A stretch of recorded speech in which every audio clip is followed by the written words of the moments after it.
आपने पिछले दिन एक पोस्ट किया था और पोस्ट करने के बाद जो रिकॉर्डिंग वायरल होता है उसमें साफ तौर पे दिख जाता है, सुनाई देता है कि हाँ पवन जी की जनवरी में तीसरी शादी हो रही है। उससे पहले आपको काफी ट्रोल लोगों ने किया कि आप ऐसे पोस्ट कैसे कर देती है, आपको कौन बता देता है, कैसे आप इतना जान जाते हैं।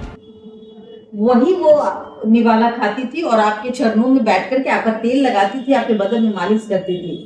ऐसा क्या हो गया जो आप दोबारा रिश्ता तोड़ने की बात कर रहे हैं?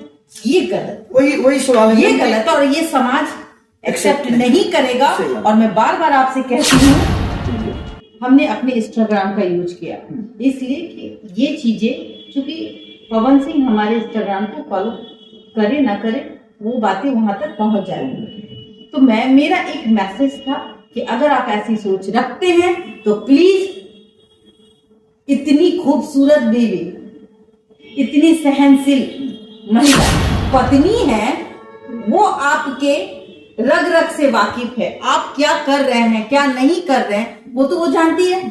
अगर आपने अगर पत्नी को अपनाए दोबारा, देखिए मैं यहाँ आपको इसलिए कह रही हूँ कि ये दोबारा अपनाना हुआ।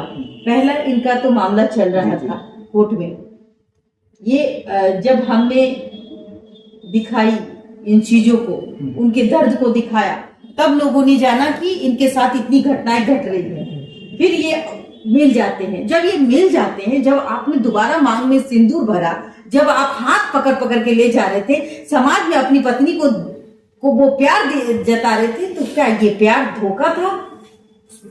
ऑफ कोर्स आज मैं मानती हूँ कि वो प्यार धोखा था।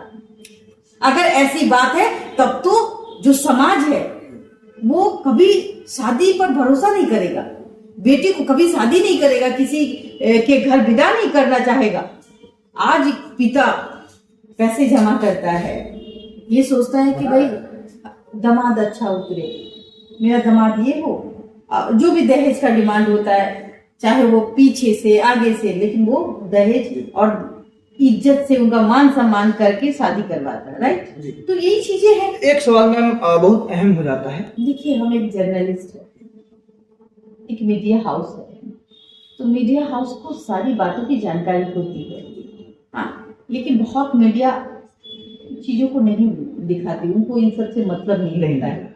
लेकिन मुझे मतलब इसलिए है कि समाज में, चूंकि हम एक महिला हैं और एक बेटी हूं, मैं भी किसी की पत्नी हूं, तो आप देखिए आज मैं इस जगह पे बैठी हूँ तो मेरा मान सम्मान किसी ने रखा है, तभी हम आज आपके सामने हैं। नहीं तो हम भी आंख में आंसू लेके कहीं बैठे होते। आज बहुत सारी महिलाएं बहुत खुश होती हैं, लेकिन कुछ महिलाएं ऐसी है जिनके पति जो है उनको प्रताड़ना करते हैं, और ये 100% सच्चाई है। तो जब ये इन चीजों को हमें पता चला तो हमने न्यूज पे नहीं दिया, हमने अपने इंस्टाग्राम का यूज किया, इसलिए कि ये चीजें, चूंकि पवन सिंह हमारे इंस्टाग्राम को फॉलो करे ना करे वो बातें वहां तक पहुंच जाएंगी। तो मेरा एक मैसेज था कि अगर आप ऐसी सोच रखते हैं तो प्लीज, इतनी खूबसूरत बीवी, इतनी सहनशील महिला, जिसने अपनी जिंदगी में ये भी नहीं देखा, जिसने आपके 1 रुपए तक, आपका आज तक का कमाई उसने नहीं खाया, आप 8 महीना उसके साथ रहे, जो आप घर में खाना बनाते थे या बनवाते थे उनसे, वही वो निवाला खाती थी और आपके चरणों में बैठ करके आपका तेल लगाती थी, आपके बदन में मालिश करती थी। ऐसा क्या हो गया जो आप दोबारा रिश्ता तोड़ने की बात कर रहे हैं? ये गलत, वही सवाल है, ये गलत और ये समाज एक्सेप्ट नहीं करेगा। और मैं बार बार आपसे कहती हूँ कि अगर शादी कोई खिलौना नहीं है, जब चाहा यूज किया, जब चाहा छोड़ दिया। समाज का संतुलन वो बिगड़ता है, वो बिगड़ने कोई नहीं चाहता कि ऐसा कुछ देखने को मिले। और पवन सिंह जो है वो एक स्टार है, अगर वो अपने आप को चाहते कि वो स्टार है तो ऐसी हरकतें अगर वो करेंगे तो आने वाले जो उनके फॉलोवर्स हैं, शायद वो भी इसी नक्शे कदम पे आ जाएंगे कि नहीं भाई, हम भी 1 2 4 5 ड्यूटी कर लीजिए। मैम, जो चुनाव हुआ था, चुनाव में पवन सिंह और उनकी वाइफ ज्योति सिंह का बॉन्डिंग देखने को मिला था। उस बीच और अभी के बीच में से क्या चीजें हो गई कि पवन सिंह को तीसरी शादी करने की नौबत आनी पड़ी? क्या कुछ ऐसा मतभेद हो गया क्या, मतलब कुछ पता है इसके बारे में? आपको जो पता है, मैंने कुछ आपको सुनाया भी। जी मैंने सुना है। कैसा लगा आपको? मतलब कुछ चीजें ऐसी हैं कि अगर आप कहें तो मैं बोलूँ, नहीं तो वैसे बोलने वाली चीजें हैं नहीं। बहुत ही बुरा लगा जो ज्योति जी का कॉल रिकॉर्डिंग है, बहुत दुखी हैं, परेशान हैं। मैं उन चीजों को सामने नहीं कह सकता। कुछ चीजें हैं जो मैं उसको आगे नहीं रख सकती, कुछ दर्दनाक यादें होती हैं। तो इतना भी किसी सीधी लड़की को सताइए मत। कोई बदमाश लड़की मिल जाती तो शायद वो सिसकती नहीं। एक हो तो नहीं, बहुत बदमाश है, कभी आपने देखा होगा, पति को तुरंत थाना पहुंच जाती है, तुरंत मारपीट हो जाता है।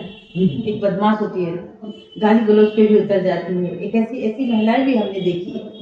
लेकिन ये लड़की इतना सीधा है कि अगर आप उसको 2 थप्पड़ भी गाल में मारो तो वो उठ नहीं करती। एक सवाल में क्या ही करे, शायद उसके नसीब का कोई दोष होगा, हम इतना ही जानते हैं। और जो लोग हैं उसका तमाशा बना रहे हैं, तो मैं बस इतना ही कहूंगी, इंतजार कीजिए। आपके भी घर में बेटी है, जब आप किसी के रोते हुए चेहरे को, किसी के डिप्रेशन को, किसी के जिंदगी को उजड़ते हुए में आप अगर खुश हैं, तो हम इतना ही कहेंगे कि जो आदमी किसी की उजड़ते हुए जिंदगी में खुश होके और वो मजाक का पात्र बना रहे हैं, तो संतोष जी जैसे लोग भी के घर में भी वो कर्मा ऐसा है, वो रिटर्न बैक देगा आपको भी। वो एक दिन, जैसे लोग आज कुछ लोग हैं जो ज्योति के इस दर्द को देख के, कि हम ज्यादा को तो नहीं समझ सकते, 1-2 है जिनको बेफिजूल की बातों में बहुत ज्यादा, और ऐसे लोगों पर कार्रवाई तो हो ही जाएगी। ऐसे लोग समाज के लिए, और जो आपको मैं बता दूं बार बार कि जो नियम है, अब सोशल मीडिया का नियम बदलता जा रहा है। अब ये क्राइम का आधार हो जाएगा, और जो संतोष जी हैं वो जेल चले जाएंगे, क्योंकि किसी के माता पिता को इस तरीके सोशल मीडिया पे ला करके उसकी इज्जत का भतूरा, क्या कहते हैं उसको, इज्जत उतारना, धज्जी उड़ाना, तो आप नहीं कर सकते। अगर आप करते हैं तो आपको जेल जानी चाहिए।